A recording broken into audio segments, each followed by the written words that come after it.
Hello guys, मेरा नाम हर्ष है। आज मैं तुम्हारा स्टैंडर्ड एंड क्वालिटी मेंटेनेंस का जो पहला चैप्टर है मेंटेनेंस वो पढ़ाने जा रहा हूँ। ठीक है ना। तो जो मेंटेनेंस की जो पहली हेडिंग उसे क्या बोलते हैं, रिलायबिलिटी होता है। ठीक है, बोलते हैं रिलायबिलिटी बोलते हैं। तो रिलायबिलिटी क्या होती है, जो रिलायबिलिटी होती है उसी को क्या कहते हैं, प्रोबेबिलिटी ही कहते हैं। मतलब किसी भी फंक्शन की प्रोबेबिलिटी उस फंक्शन की या उस प्रोडक्ट की क्या रिलायबिलिटी कहलाती है। ठीक है, आगे लिखा हुआ है that a product will perform it required function under a specific condition for certain period of time. मतलब क्या, किसी सर्टेन पीरियड ऑफ टाइम के लिए अंडर स्पेसिफिक कंडीशन, कोई स्पेसिफिक कंडीशन गिवन होगी। ठीक है ना। ओके। तो जो उस स्पेसिफिक कंडीशन के अंडर जो फंक्शन रिक्वायर्ड होगा किसी भी प्रोडक्ट का, वो कितने परसेंट वर्क कर रहा है या परफॉर्म कर रहा है, उसे प्रोबेबिलिटी या फिर रिलायबिलिटी कहते हैं। समझ में आ गया होगा, आई थिंक सो। ठीक है ना। जैसे आगे लिखा हुआ है reliability at t equal to zero पर 100%। मतलब क्या है, time t equal to zero पर जो उसकी रिलायबिलिटी होती है किसी भी प्रोडक्ट की कितनी होती है, 100% होते हैं। क्यों होती है, जैसे हम कोई प्रोडक्ट लेने गए शोरूम पर या शोरूम पर, जैसे मैंने एक बल्ब खरीदा। ठीक है ना। तो जो उस बल्ब की प्रोबेबिलिटी होगी at t equal to zero, हमने उससे उसको बल्ब से खरीदा है। ठीक है ना। तो जो उसकी रिलायबिलिटी या प्रोबेबिलिटी वो कितनी होगी, 100% होगी। ठीक है ना, वो 100% वर्क करेगा। ठीक है, जब तक हम उसमें बल्ब को उस पर नहीं लगाएं इलेक्ट्रिसिटी में। ठीक है ना, समझ में आ रहा है। तो हम कह सकते हैं at t equal to zero पर रिलायबिलिटी कितनी होती है, 100% होती है। ठीक है ना, आगे लिखा हुआ है no product is guarantee with 100% certainty to function properly. ठीक है ना। However company knows that, company जानती है, क्या जानती है, that a high reliability of an important part. मतलब क्या है, कंपनी क्या जाती है, जो हमारी हाई रिलायबिलिटी होती है वो कस्टमर क्या एक इम्पॉर्टेंट पार्ट होता है। ठीक है ना, किसी भी फंक्शन में क्या हाई रिलायबिलिटी होगी, कस्टमर वही उसी को चुनेगा। ठीक है ना। तो customer oriented quality and try to build it into the product design. और वैसी वैसी जैसे कि हमको प्रोडक्ट, जैसे हम कंज्यूमर है। ठीक है ना। तो जो हमारी रिक्वायरमेंट होगी उसी के हिसाब से जो कंपनी होती है अपने अपने प्रोडक्ट बनाती है, बिल्ड करती है। ठीक है ना। तो वही इसमें लिखा हुआ है। और हाई, और जो होता है हाई रिलायबिलिटी चाहिए होती है कस्टमर को, तो क्या करता है, हाई रिलायबिलिटी प्रोडक्ट यूज या बनाते हैं। ठीक है, स्पेशली चाइना को छोड़ के। ठीक है ना, चाइना में सिर्फ अब रुपये का मतलब होता है। ठीक है ना, तो उनको रिलायबिलिटी से मतलब नहीं होती है, अपनी जितनी गारंटी देती है उतना चल जाए बस काफ़ी होता है। ठीक है ना। ओके। जैसे आगे लिखा हुआ है इफ़ आर इक्वल टू 90%। मतलब क्या है, जो इसकी रिलायबिलिटी कितनी 90% है, रिलायबिलिटी 90% है, मतलब क्या, प्रोबेबिलिटी भी 90% है। मतलब क्या है, जो फंक्शन परफॉर्म करेगा कितना परसेंट परफॉर्म करेगा, 90% परफॉर्म करेगा। इसका मतलब क्या है, जैसे कि हमारी बल्ब है, क्या है, एक बल्ब है। ठीक है ना, ये हमारा बल्ब है। ठीक है, ये हमारा टंगस्टन तंतु लगा हुआ है। ठीक है, तो जो बल्ब है इसकी जो रिलायबिलिटी है, ठीक है ना, कितनी है, 90%। कितनी है, 90% है। ठीक है, अगर इस बल्ब का, ये बल्ब कितना 100 डे वर्क करता है, बट ये इसकी रिलायबिलिटी कितनी है, 90 डेज, 90% है। तो जो बल्ब के जो हमारे मालिक होंगे, ठीक है ना, जो बल्ब बना रही कंपनी, वो 100 डे की वारंटी ना देके कितने दिन की देंगे, 90 डे की देंगे। क्योंकि 100 का 90% कितना होता है, 90 होता है। तो कितने परसेंट की वारंटी देंगे या आप हमको कितनी, हाँ वही सेम सही कह रहा हूँ। तो कितने परसेंट, कितने दिन की हमारी वारंटी देंगे, 90 डेज़ की देंगे, क्योंकि इसकी ड्राइविलिटी कितनी है, 90 डेज़ है। ठीक है ना। तो जो हमारी प्रोडक्ट की वारंटी मिलती है इसी हिसाब से मिलती है कि हमारा जो प्रोडक्ट होता है कितने परसेंट चल रहा है या कितने कब तक ये चल। ठीक है, तो देखो जो हमारी लाइबिलिटी होती है वो टू टाइप के कनेक्शन होते हैं। कौन कौन सा, एक तो सीरीज होता है, एक पैरेलल होता है। ठीक है ना, तो पहले स्टार्ट करते हैं सीरीज। ठीक है ना, तो ability of its component for series connection. मतलब जो हम सीरीज़ में अगर इनके कंपोनेंट ऐड करते हैं तो उसकी एबिलिटी कितनी होगी या रिलायबिलिटी कितनी होगी, ये देखते हैं। ठीक है ना। ओके, तो देखते हैं अगर कोई भी कंपोनेंट जिसकी रिलायबिलिटी कितने R1 R2 R3 Rn dot dot dot है, ठीक है ना, तो उनको किस में, सीरीज़ में अगर ऐड किया जाता है तो जो उनकी रिलायबिलिटी होती है वो इन सारी रिलायबिलिटी के मल्टीप्लिकेशन के इक्वल होती है। ठीक है, तो जो ओवरऑल रिलायबिलिटी हो क्या होगी, R1 R2 dot dot Rn। समझ में आ गया क्या बोला मैंने, सीरीज कनेक्शन में सिंपली मल्टीप्लिकेशन हो जाता है सारी सारी रिलायबिलिटी का। ओके, तो जो हमारा अगला क्वेश्चन है वो देखते हैं क्या है। कह रहा है assume that product has two component both which must work for product to function component one has reliability this, जो फर्स्ट कंपोनेंट उसकी रिलायबिलिटी कितनी रखी है 80% दे रखी है, एंड सेकंड फंक्शन रिलायबिलिटी कितनी रखी है 90% दे रखी है। तो compute the reliability of the system, हम क्या निकालनी, कंप्यूट करनी है क्या, रिलायबिलिटी ऑफ द सिस्टम या ओवरऑल रिलायबिलिटी निकालनी है, ठीक है। तो जो ओवरऑल रिलायबिलिटी होती है कितनी होती है, R S equal to R one into R two, multiplication होगा, ठीक है, मल्टीप्लिकेशन कर दो 0.8 इंटू 0.9 तो कितना हो जाएगा 72.72, मतलब क्या 72%। तो इससे हम क्या समझ में आया, अगर हम सीरीज़ में कनेक्ट करते हैं तो क्या होता है, जो ओवरऑल रिलायबिलिटी आती है, वो जो ओवरऑल रिलायबिलिटी आती है वो इंडिविजुअल रिलायबिलिटी से भी कम होती है। मतलब इसकी कितनी थी 0.8 है, इसकी 0.9 है बस, और आई कितनी है ओनली 0.72 आई है। मतलब जो ओवरऑल रिलायबिलिटी होगी इन सीरीज कनेक्शन वो इंडिविजुअल रिलायबिलिटी से कम होगी। समझ में आ गया, ठीक है। यही लिखा हुआ है नोट में, देख लेना, लिखा हुआ है आर एस मतलब overall reliability is less than equal R one R two dot dot R N, ठीक है, समझ में आ गया, ठीक है। अब आगे देखते हैं। जैसे अगला क्वेश्चन है compute the reliability of the system, ठीक है। तो तो इससे हमें क्या पता पड़ता है, हमको इससे ये पता पड़ता है कि जैसे जैसे सीरीज़ में कंपोनेंट की रिलायबिलिटी को इंक्रीज करते जाएंगे, मतलब नंबर ऑफ कंपोनेंट इंक्रीज करते जाएंगे इन सीरीज़ में, तो उसकी रिलायबिलिटी क्या रिड्यूस होती चली जाएगी। जैसे इसमें अगर 2 कंपोनेंट थे तो कितनी थी 81%, 3 लगा दिए तो कितना होगा 72.9, तो क्या हुई रिलायबिलिटी, क्या हुई रिड्यूस हुई। तो इससे हम कह सकते हैं कि ऐसे ऐसे अगर सीरीज़ में कंपोनेंट इंक्रीज होते जाएंगे तो उसकी रिलायबिलिटी क्या रिड्यूस होती चली जाएगी, ठीक है ना। अब जो अगली हेडिंग आती है क्या, how to increase the reliability of the system, मतलब किसी भी सिस्टम की रिलायबिलिटी को कैसे इंक्रीज़ करें, ठीक है ना। तो कैसे इंक्रीज कर सकते हैं, इसका एक ही मेथड है, जिसे बोलते हैं पैरेलल कनेक्शन, ठीक है ना। पैरेलल कनेक्शन क्या होता है, इसमें एक जो मेन पार्ट होता है, दूसरा कौन सा होता है बैकअप पार्ट होता है, ठीक है ना। तो ये क्या करता है, हमारी किसी भी सिस्टम की रिलायबिलिटी को क्या इंक्रीज़ कर देता है। कैसे इंक्रीज़ करेगा, जैसे कि हमारे पास एग्जांपल ले लो, हमारे घर में लाइट आती है, ठीक है ना। तो लाइट क्या हमारा एक मेन सोर्स है, क्या है मेन सोर्स है। अब इसमें उसके साथ हमने क्या लगवा दिए, हमने एक इन्वर्टर लगवा दिया है। तो जो हमारा जो इन्वर्टर है वो किसकी तरह काम करेगा, एज अ बैकअप की तरह काम करेगा, ठीक है ना। अब लाइट की क्या रिलायबिलिटी ज़्यादा है, क्योंकि लाइट ज़्यादा टाइम तक आती है तो उसकी रिलायबिलिटी क्या ज़्यादा है। तो उसकी किसकी तरह काम करते हैं, मेन की तरह यूज करते हैं लाइट को। जो हमारा इन्वर्टर है उसकी किसकी तरह बैकअप की तरह काम करते हैं। तो इससे एक क्वेश्चन बनता है, जैसे कि हमको 2 रिलायबिलिटी दे रखी है, तो 0.95 एक दे रखी है, दूसरी रिलायबिलिटी दे रखी है 0.9, ठीक है ना। तो क्वेश्चन बोल दे कि किसको हम मेन की तरह यूज करें, किसको हम बैकअप की तरह यूज करें। तो देखो, जिसकी रिलायबिलिटी ज़्यादा होगी उसको मेन की तरह यूज करेंगे, जिसकी रिलायबिलिटी कम होगी उसको किसी तरह काम करेंगे, बैकअप की तरह वर्क करेंगे, ठीक है ना। ऐसा क्वेश्चन बन सकता है, ठीक है ना। ओके, तो जो पैरेलल कनेक्शन है ये, जो इसकी जो ओवरऑल रिलायबिलिटी होगी कितनी होती है, जो ओवरऑल रिलायबिलिटी का फॉर्मूला है वो नीचे लिखा हुआ है, ठीक है ना। ये लिखा हुआ है क्या, R S equal to R one plus R two into one minus R one, मतलब क्या है, reliability of first component plus reliability of second component minus probability या reliability of failure of first component.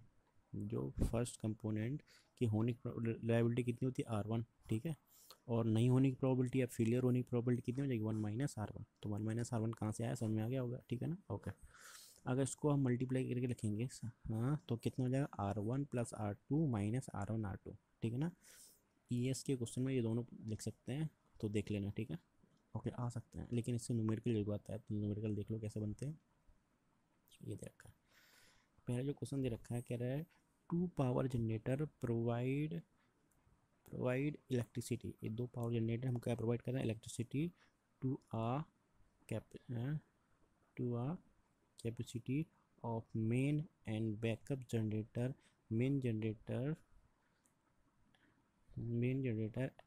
Has reliability this, हम क्या main की reliability कितनी रखी है 0.95 दे रखी है, and backup has a reliability of 0.9, जो बैकअप की रिलायबिलिटी कितनी इतनी दे रखी है। Compute the reliability of the system, क्या निकालना है, सिस्टम की रिलायबिलिटी निकालनी है। देखो मेन बैकअप है तो पैरेलल कनेक्शन है, ठीक है। तो पैरेलल कनेक्शन का फॉर्मूला क्या होता है, R1 plus R2 minus R1 R2, ठीक है ना। इन्होंने दूसरा फॉर्मूला यूज किया तो सॉल्व करके कितना है 99.5।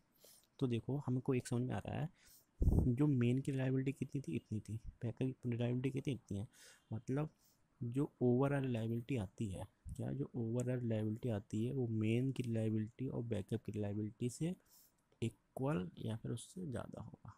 समझ में आ रहा है? ठीक है, अब आगे देखते हैं। नोट में ये लिखा हुआ है तो नोट पढ़ लेना, ठीक है। अगला क्वेश्चन दे रखा है, compute the reliability of the system. ये सिस्टम दे रखा है, इसकी क्या रिलायबिलिटी निकालनी है, ठीक है। तो ये पहला कनेक्शन है ना, उसके साथ ही सीरीज़ में है, ठीक है। तो सीरीज़ क्या करता है, सिंपली मल्टीप्लिकेशन। तो 0.9 इंटू इसका सोल्यूशन क्या होगा, R1 plus R2 minus R1 R2। जब उसको सॉल्व करोगे तो पूरा कितना 86.4% आ जाएगा। समझ में आ रहा है? ठीक है, सॉल्व कर लेना, न्यूमेरिकल है, सिंपली मल्टीप्लिकेशन है, ठीक है। ओके, इसके हमको एक क्वेश्चन दे रखा है, कह रहा है a central system has 3 component. कोई सेंट्रल सिस्टम है, उसके 3 कंपोनेंट दे रखे हैं, 1 2 3।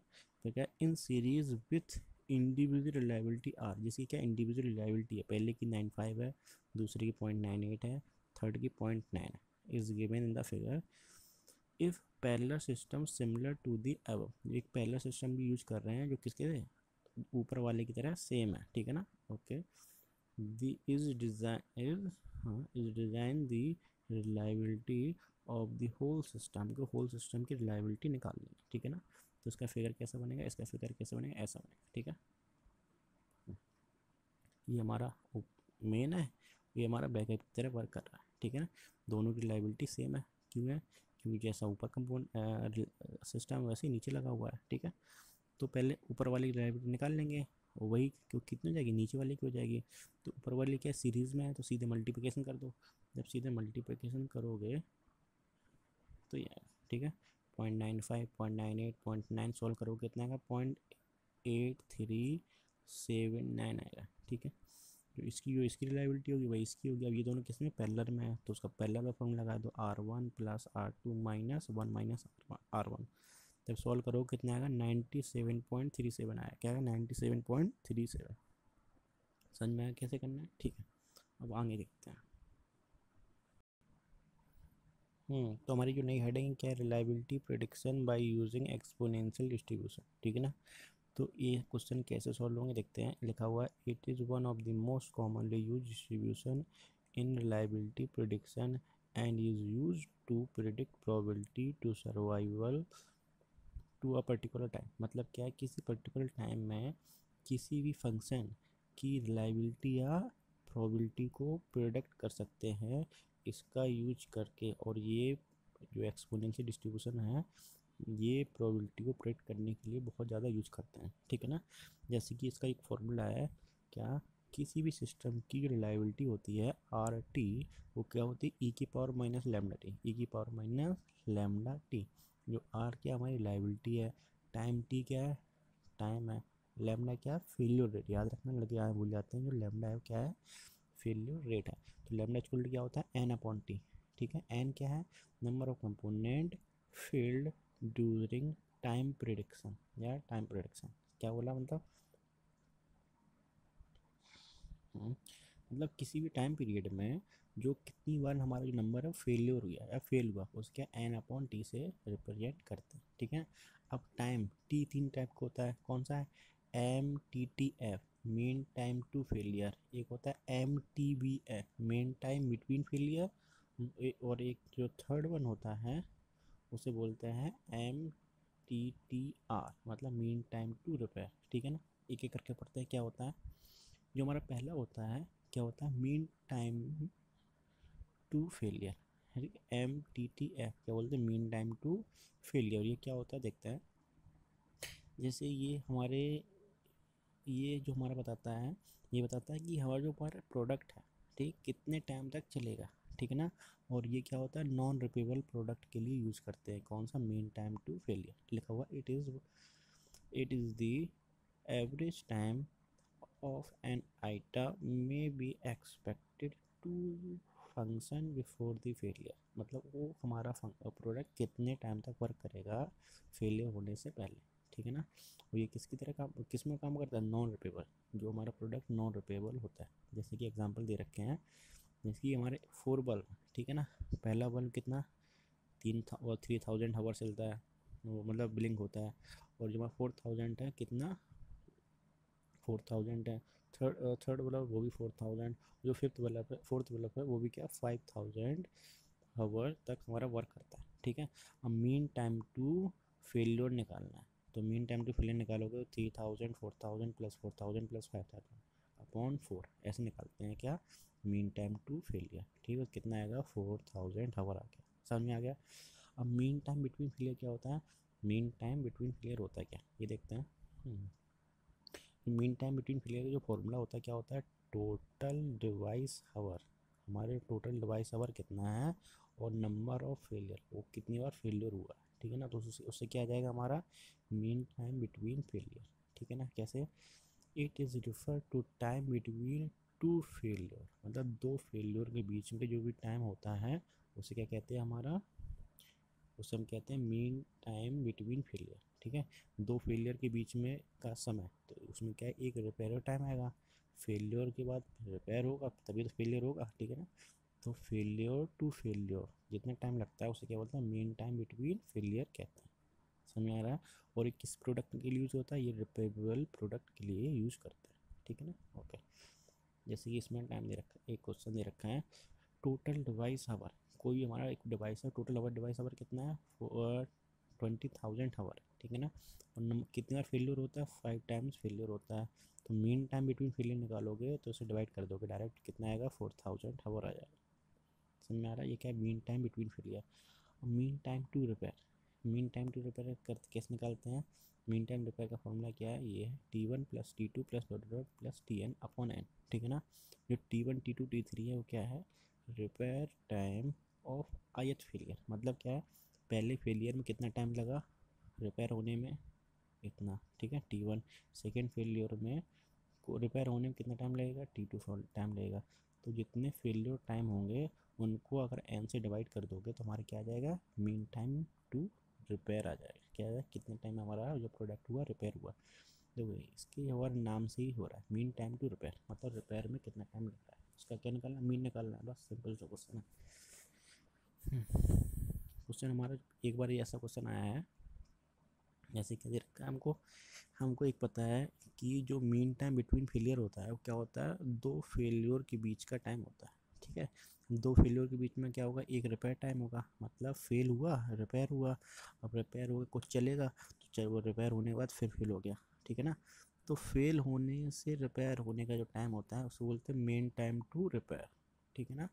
और रिपेयर से फेल होने का जो टाइम होता है उसे बोलते हैं मेन टाइम टू फेलियर, याद रखना, ठीक है।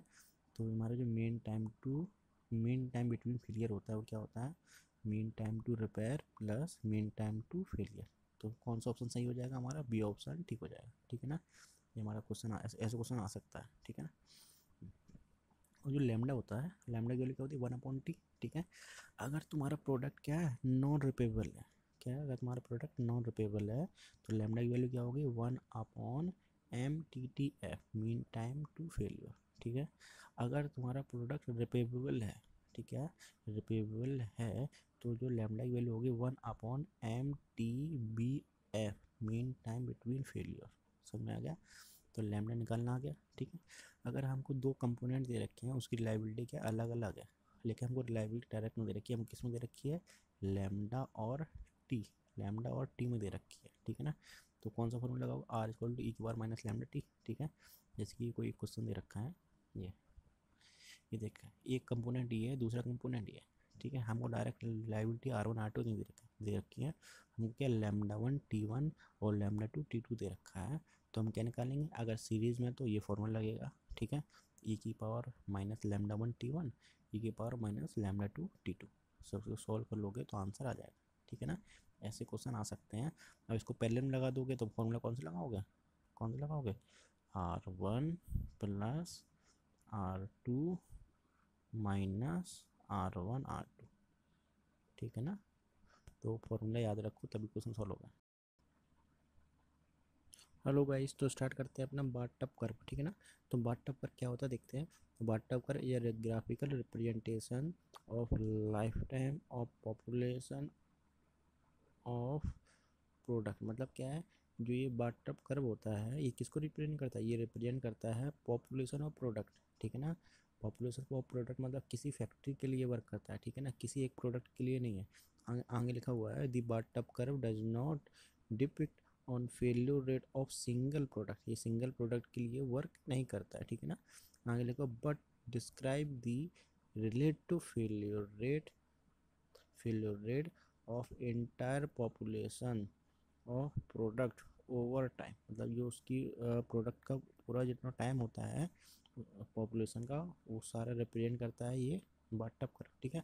इसका नाम बाटअप कर्व क्यों पड़ा, क्योंकि ये हमारा क्या बाट जो हम नहाते हैं ना, जो हमारा टप रखा होता है नहाने वाला, वो कैसा होता है, ऐसे ही तो होता है, तो इसके इसका जो नाम पड़ा क्या बाटअप कर्व, ठीक है ना।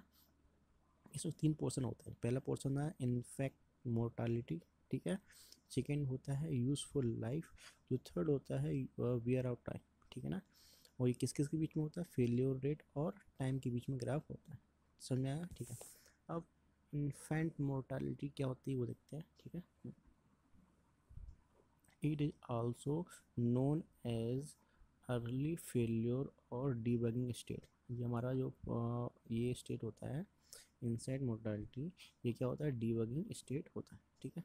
फिर आगे लिखा हुआ है failure rate decrease with time, जो फेलियर रेट होता है वो क्या डिक्रीज करता है विद टाइम, क्या करता है डिक्रीज करता है विद टाइम, डिक्रीज कर रहा है किसमें इनसाइड टाइम में, पहले बहुत ज़्यादा फेलियर रेट होगा, जैसे जैसे टाइम हमारा इंक्रीज करता जाएगा फेलियर रेट डिक्रीज होता चला जाएगा, ठीक है।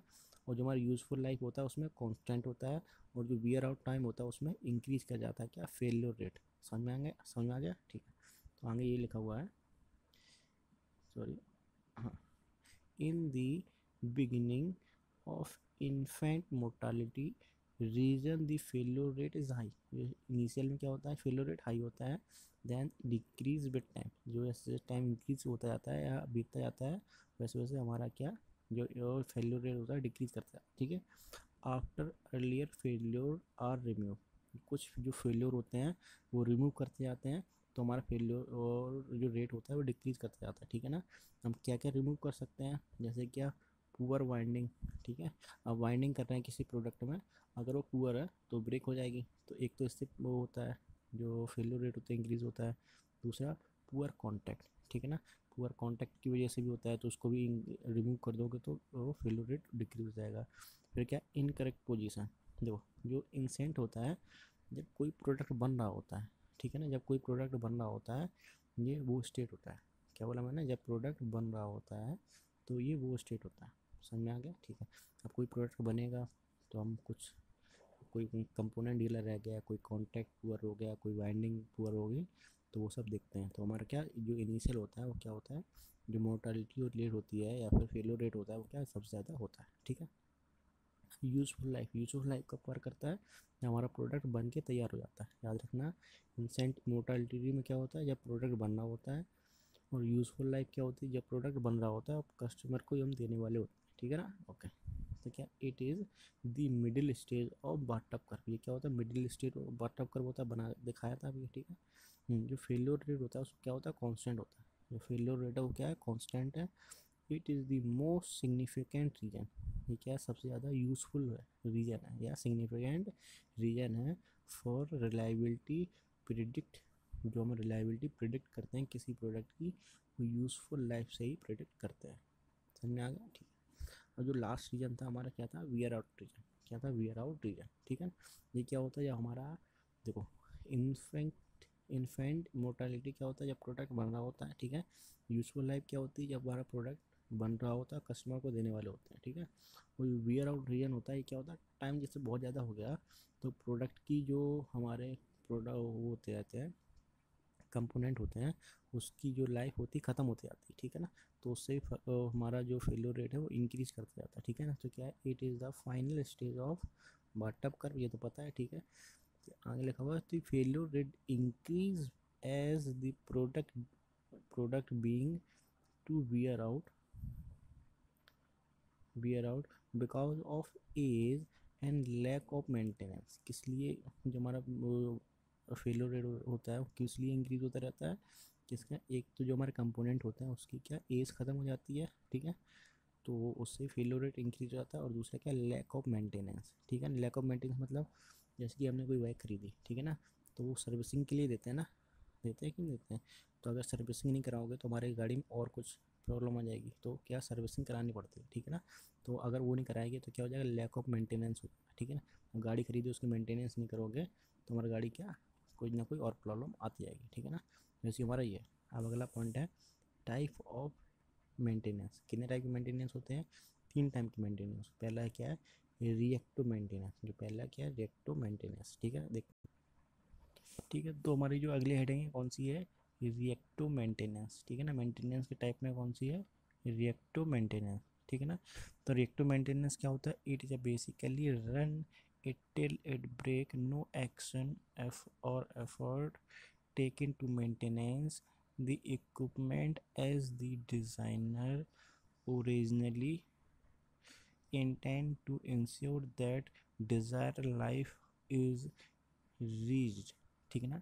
जो रिएक्टिव मेंटेनेंस होता है वो क्या होता है, ये पहले से ही जो पता कर लेते हैं कि कोई भी कंपोनेंट कितने दिन में ख़राब होगा, ठीक है ना। तो ये पहले जैसे कोई कंपोनेंट 1 साल में ख़राब होता है, ठीक है ना। जैसे कोई हमारा मोबाइल है तो ये 1 साल की वारंटी देते हैं, ठीक है। इनको पता है कि कोई भी कंपोनेंट 1 साल से पहले ख़राब नहीं होगा। तो इसकी जो वारंटी कितने साल देते हैं मोबाइल की, 1 साल देते हैं, 1 ईयर, ठीक है ना। तो उनको पता है कि कोई कंपोनेंट 1 साल तक ख़राब नहीं होगा, ठीक है ना। तो ये क्या है रिएक्टिव मेंटेनेंस होता है, क्या होता है रिएक्टिव मेंटेनेंस होता है। अब प्रिवेंटिव मेंटेनेंस क्या होता है, the routine servicing on plan schedule to prevent the failure. मतलब क्या होता है, देखो इसमें पहले ही से पता कर लेते हैं, ठीक है। इसमें क्या होता है, ये सर्विसिंग करवाते हैं। सर्विसिंग ऐसी कोई हम गाड़ी खरीदते हैं, ठीक है ना। तो गाड़ी में सर्विसिंग मतलब कुछ एक कंपोनेंट को अगर बदल दें तो हमारे प्रोडक्ट की जो लाइफ होती है इंक्रीज़ हो जाती है, ठीक है ना। तो बाइक जो सर्विसिंग होती है वो वही करते हैं, ठीक है ना। वो करते हैं, ऑयल ख़राब हो जाता है तो ऑयल चेंज कर देते हैं, ठीक है। कोई कंपोनेंट ख़राब होने वाला है तो वो चेंज कर देते हैं, जिससे हमारा जो गाड़ी है या बाइक है जो हमने खरीदी थी वो कंटिन्यूसली चलती रहे, ठीक है ना। तो ये हमारा जो रिएक्टिव मेंटेनेंस था, इसमें कुछ नहीं करते हैं, इसमें कोई हमारा सर्विसिंग नहीं होती। बट जो प्रिवेंटिव होता है उसमें सर्विसिंग की ज़रूरत होती है, ठीक है ना। अब आगे है जो हमारा थर्ड है वो क्या है प्रिडिक्टिव मेंटेनेंस। प्रिडिक्टिव मेंटेनेंस क्या होता है, timely replace base on conditional monitoring of component before they cause any breakdown, ठीक है ना। जो क्या होता है प्रिवेंटिव मेंटेनेंस में क्या होता है सर्विसिंग की यूज़ पड़ती है, ठीक है ना। लेकिन जो वो प्रिडिक्टिव मेंटेनेंस में क्या होता है, इसमें मॉनिटरिंग करते हैं। मॉनिटरिंग कैसे, जैसे कोई एक कंपोनेंट है, ठीक है ना, वो कब ख़राब होगा, क्या बोला वो कब ख़राब होगा। तो जैसे कि हमारी 1 साल की वारंटी है तो उन्होंने 2 कंपोनेंट दे दिए, ठीक है। अब वो क्या करेंगे, एक ख़राब होने को बोलेंगे इसको 6 महीने के बाद चेंज कर देना, ठीक है ना। तो पहले से वो कंपोनेंट उनको दे देते हैं, उनको पता है कि अगर ये हम 1 साल की वारंटी देते हैं लेकिन ये जो कंपोनेंट है सिर्फ 8 मंथ चलेगा, ठीक है ना। तो दूसरा कंपोनेंट दे देते हैं तुमको जिसे तुम खुद ही चेंज कर सको, ठीक है ना। तो उसमें वही टाइमली रिप्लेस कर दें या फिर वो आगे खुद चेंज कर देंगे। Timely replace on conditional monitoring of component before they cause any breakdown. कोई ब्रेकडाउन होने से पहले उस कंपोनेंट को चेंज कर देते हैं, ठीक है ना। ओके।